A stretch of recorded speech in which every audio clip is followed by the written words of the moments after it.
एक जंगल के किनारे एक टूटे फूटे घास फूस के घर में टुन्नू नाम का एक पक्षी अपनी बूढ़ी माँ के साथ रहता था। उनकी गरीबी इतनी गहरी थी कि हर सुबह सूरज उनकी झोंपड़ी की दरारों से झांकता मानो उनकी बेबसी पर मुस्कुरा रहा हो। माँ और बेटे का संसार केवल टुन्नू की मेहनत पर टिका था। टुन्नू सुबह होते ही जंगल में जाता, सूखी लकड़ियां काटता और उन्हें शहर जाकर बेच आता। जो थोड़े बहुत पैसे मिलते उसी से उनके घर का चूल्हा जलता था।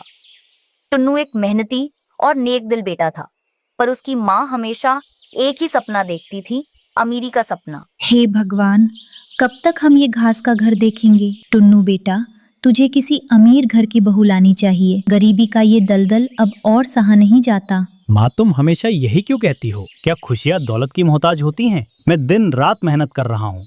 देखना, एक दिन सब बदल जाएगा। नहीं टुन्नू, तू भोला है। इस जमाने में बिना पैसों के कोई खुशी नहीं। तू मेरा इकलौता सहारा है। मेरे लिए एक अमीर बहू ला दे बस। माँ के इस दबाव से टुन्नू का मन अक्सर दुखी हो जाता था, क्योंकि उसका दिल किसी और के लिए धड़कता था। वो थी रीमा, एक प्यारी, शांत और पढ़ी लिखी चिड़िया। रीमा अमीर नहीं थी, लेकिन उसके मन की अमीरी उसे सबसे खास बनाती थी। एक दिन बिना माँ को बताए टुन्नू ने रीमा से चुपचाप शादी कर ली और उसे अपने साथ अपने घास के घर में ले आया। रीमा, ये हमारा घर है, टूटा फूटा सही पर मेरा है। मुझे डर है कि माँ शायद तुम्हारी अमीरी को लेकर खुश ना हो। टुन्नू, चिंता मत करो। ये घर मुझे महल से प्यारा है। और रही बात तुम्हारी माँ की, तो मैं उन्हें अपने प्यार और सेवा से जीत लूंगी। जैसे ही टुन्नू की माँ ने रीमा को देखा, उनका चेहरा उतर गया। रीमा के सीधे सादे कपड़े और साधारण पहनावा उन्हें बिल्कुल रास नहीं आया। तुम कौन हो? और टुन्नू, ये क्या मजाक है? तुमने मेरी पसंद को नजरअंदाज करके किससे शादी कर ली? क्या ये अमीर है? माँ, ये रीमा है, ये हमारी पत्नी है। छी, एक और गरीब? क्या हमारी गरीबी कम थी कि एक और गरीब को घर ले आए? मुझे ये रिश्ता मंजूर नहीं। टुन्नू की माँ का व्यवहार रीमा के प्रति हमेशा कठोर रहा। रीमा अपनी सासू माँ को बहुत ध्यान से रखती थी, उनके लिए खाना बनाती, उनके लिए सब करती थी। फिर भी टुन्नू की माँ के दिल में उसके लिए प्यार नहीं जगा। कुछ ही दिनों में जंगल में कड़ाके की ठंड शुरू हो गई। सभी को बहुत ठंड लग रही थी। रात में सर्द हवाएं घास के घर की दरारों से घुसकर सबको कपकपा देती थी। ओह, कितनी ठंड है। ये कैसा घर है?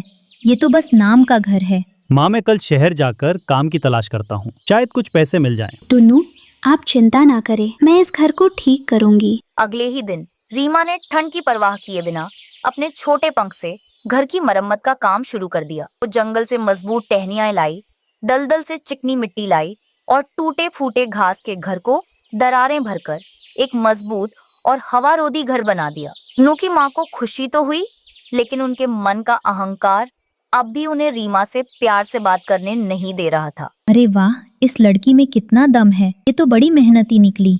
इतना काम तो टुन्नू भी नहीं करता। हाँ ठीक है, अब थोड़ी कम ठंड लगेगी, पर इसका मतलब ये नहीं कि मैं तुम्हें पसंद करने लगी हूँ। जो आपकी इच्छा माँ। रीमा सिर्फ मेहनती ही नहीं थी, वो बहुत पढ़ी लिखी भी थी। उसने सोचा, क्यों ना अपने हुनर को कमाई का जरिया बनाया जाए। मैं जंगल के बच्चों के लिए एक छोटी सी पाठशाला खोलना चाहती हूँ। मैं उन्हें पढ़ना लिखना सिखाऊंगी। ये तो बहुत अच्छी बात है, तुम तो सच में कमाल की हो। रीमा ने एक पेड़ के नीचे अपनी पाठशाला शुरू कर दी। धीरे धीरे जंगल के पक्षी अपने बच्चों को रीमा के पास पढ़ने भेजने लगे। कुछ ही दिनों में थोड़े थोड़े पैसे उनके घर आने लगे। शाम को जब रीमा पैसे सास के हाथ में रखती थी, तो रीमा की सास की आंखें खुली रह जाती थीं। माँ, ये बच्चों की फीस के पैसे हैं। अब हमारे पास घर चलाने के लिए टुन्नू की लकड़ियों पर ही निर्भर नहीं रहना पड़ेगा। ऐसे इसने पैसे कमाए? मेरे सपने तो सच हो रहे हैं। वाह रीमा। अब रीमा की सास को ये बात पूरी तरह समझ आ गई कि अमीरी पैसों में नहीं, बल्कि अच्छे स्वभाव, हुनर और मेहनत में होती है। रीमा ने बिना कुछ कहे अपनी सेवा और समझदारी से उनका दिल जीत लिया था। एक दिन जब टुन्नू लकड़ियां काटने बाहर गया हुआ था, रीमा की सास रीमा के पास गईं। उनकी आंखें भर आई थीं। सालों का अहंकार और कठोरता टूटकर आंसू बनकर बहने लगे। मेरी बच्ची, मुझे माफ कर दो। मैंने तुम्हें गरीब कहकर तुम्हारा अपमान किया। मैंने सिर्फ दौलत को देखा, तुम्हारे नेक दिल और हुनर को नहीं। माँ, माफ़ी क्यों? आप मेरी माँ हैं, मुझे कोई गिला नहीं है। नहीं रीमा, तुम सचमुच एक बहुत अच्छी बहू हो जो लाखों दौलत से कहीं ज्यादा कीमती है। तुमने मेरे लिए नया घर बना दिया और अपने हुनर से हमारे घर में खुशहाली ले आई। सास ने रीमा को गले लगा लिया। उस दिन के बाद से सास का व्यवहार पूरी तरह बदल गया। वो रीमा को बेटी की तरह प्यार करने लगी। माँ, रीमा, मुझे आज दुनिया की सबसे बड़ी खुशी मिली है। मेरी दोनों दुनिया, माँ और पत्नी, अब एक हो गई हैं। और फिर टुन्नू रीमा और उसकी माँ को अपनी मेहनत और प्यार से बनाए मजबूत घर में खुशी खुशी रहने लगे। टुन्नू की माँ ने जीवन भर के लिए सीख लिया कि चरित्र की दौलत सबसे बड़ी होती है। एक घने जंगल में कड़ाके की ठंड पड़ रही थी। आसमान से बर्फ के छोटे छोटे फाहे गिर रहे थे और पूरा जंगल सफेद चादर ओढ़े हुए था।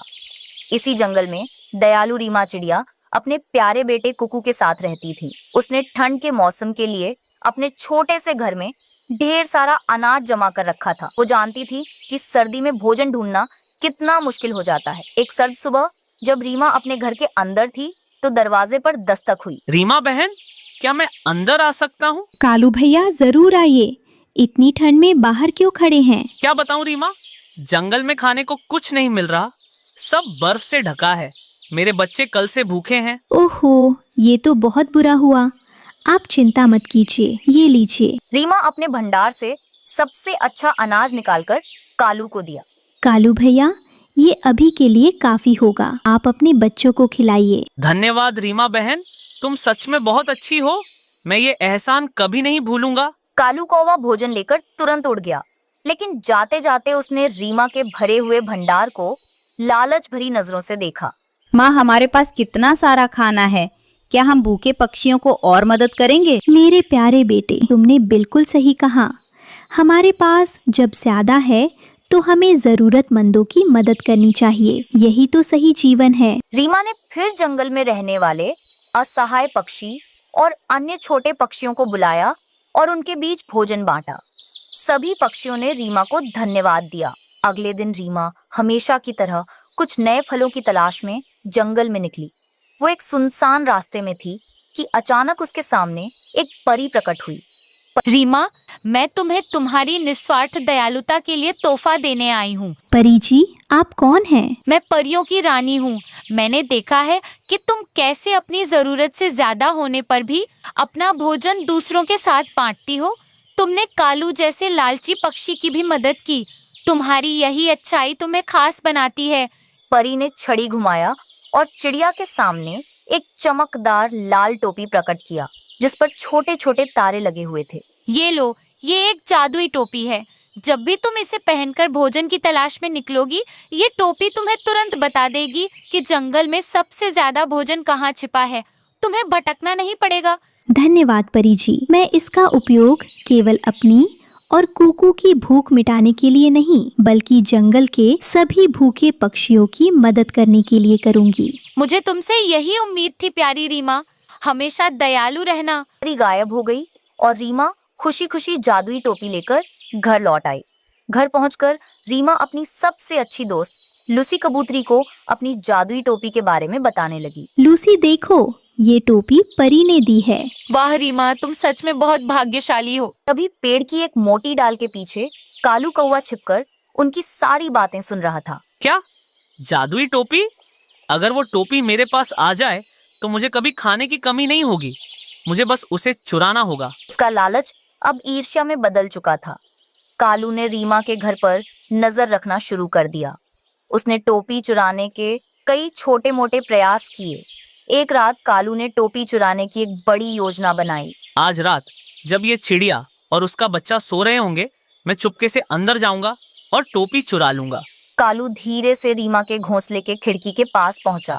उसने खिड़की के अंदर से जाकर टोपी चुराने की कोशिश की, लेकिन उसका शरीर का आकार बड़ा होने के कारण वो खिड़की के अंदर जा नहीं पा रहा था। ये चिड़िया कितनी होशियार है। अगली सुबह जब रीमा जादुई टोपी पहनकर भोजन ढूंढने निकली तो कालू चुपचाप उसके पीछे गया। टोपी के इशारे पर उसने जमीन खोदना शुरू किया और वहां एक फल मिला।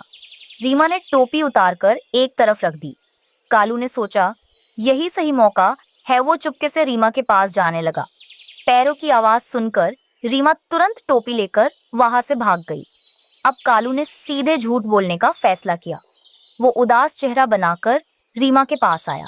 रीमा बहन, आज सुबह मेरे घर में आग लग गई थी, मेरे सारे कपड़े जल गए। क्या तुम मुझे थोड़ी देर के लिए अपनी टोपी दे सकती हो? मैं इसे पहनकर जंगल जाऊंगा और सूखी लकड़ियां ढूंढ लूंगा। कालू भैया, ये कोई साधारण टोपी नहीं है, ये मुझे एक परी ने उपहार में दी है। मैं इसे किसी को नहीं दे सकती, लेकिन हाँ, मैं तुम्हें एक नया घोंसला बनाने में मदद कर सकती हूँ। ठीक है, कोई बात नहीं। ये सीधी तरह से नहीं मानेगी, मुझे कुछ और सोचना होगा। कालू का धैर्य जवाब दे गया। उसका लालच अब दुर्भावना बन चुका था। उसने फैसला किया कि अगर टोपी उसकी नहीं हो सकती तो रीमा को भी नहीं मिलनी चाहिए। अब और इंतजार नहीं, मैं इसे हमेशा के लिए खत्म कर दूंगा। एक शाम जब रीमा टोपी की मदद से भोजन ढूंढ रही थी, कालू ने ऊपर से एक बड़ा और नुकीला पत्थर उस पर गिराने की योजना बनाई। मर जा रीमा, अब कोई टोपी नहीं बचेगी। पत्थर उठाया और रीमा को निशाना बनाया। जैसे ही उसने पत्थर फेंका, रीमा के ऊपर पत्थर गिरने ही वाला था, तभी परी आती है और पत्थर को हवा में ही रोक लेती है। कालू कौवे, तुमने अपनी लालच में सब हदें पार कर दी। कालू डर के मारे कांपने लगा। रीमा बाल बाल बच गई। मुझे माफ कर दो परी जी, मुझसे गलती हो गई। माफी? तुमने एक दयालु आत्मा को मारने की कोशिश की है। तुम्हारी सजा यह है कि अब से तुम जिस भी भोजन को लालच से देखोगे वो तुरंत कड़वा और बेस्वाद हो जाएगा। तुम्हें केवल उतना ही भोजन स्वादिष्ट लगेगा जितना तुम्हारी वास्तविक भूख को शांत करने के लिए आवश्यक हो। तभी तुम लालच से मुक्त हो पाओगे। कालू का चेहरा उतर गया। वो अपनी करनी पर बहुत शर्मिंदा हुआ। आपने मेरी जान बचाई, मैं आपकी आभारी हूँ। ये मेरी नहीं, तुम्हारी अच्छाई की जीत है रीमा। हमेशा याद रखना, दया और ईमानदारी सबसे बड़ी जादुई शक्तियां हैं। और वहां से सिर झुकाकर उड़ गया। और इस तरह रीमा चिड़िया कुकू के साथ खुशी खाते हैं। और इस ठंड के मौसम में भी खुशी और